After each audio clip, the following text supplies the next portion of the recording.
The reconstruction of the roadside protection wall at Malpe is now in progress, bringing renewed confidence to residents. The earlier wall had collapsed on June 22, 2024, raising serious concern over substandard construction.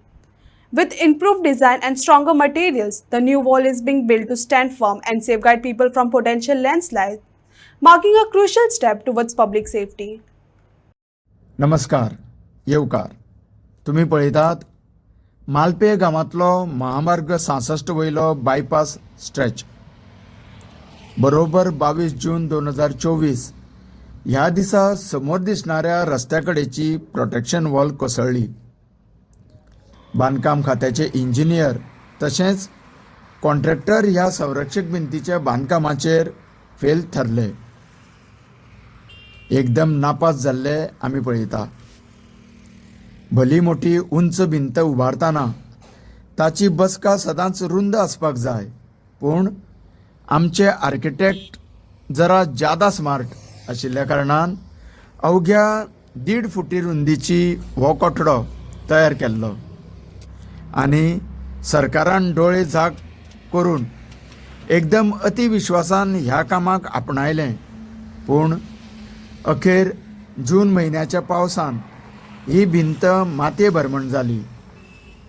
नुकसानी जाली एके वाटेन आनी लोकांच्या सुरक्षेचो मोठो प्रश्न उद्भवलो. आतां पळयात, ही नवीन भिंत सुमारे 1.5 मीटर रुंदीची बसका घेवन उबी रावल्या. सुरक्षेचो बरोच भरवसो आसा अशेंच समजता. तेन्ना गेल्या फावट आमचे सरकार गांभीर्यान तशेंच विचारपूर्वक पद्दतीन कामां करिनात अशेंच हें उदाहरण आसा. कारण प्रोटेक्शन वॉल अशी रोखडीच कोसळप म्हळ्यार पब्लीक वर्क्स डिपार्टमेंट किंवा रोड कन्स्ट्रक्शन ऑथॉरिटी हांचें अपेश आसा हें सिद्ध जाता.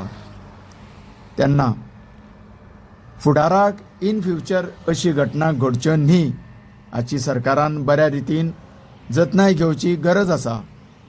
ना की भिवपाची गरज ना अशें म्हणून बेपरवायेन लोकांच्या जिवाक धोको निर्माण करपा सारकी सबस्टँडर्ड कामाक मान्यता दिवप, लोकांची सुरक्षा आनी पब्लीक फंड्स विचारपूर्वक सांबाळप हाका सरकारान प्रथम प्राधान्य दिवपाची गरज आसा.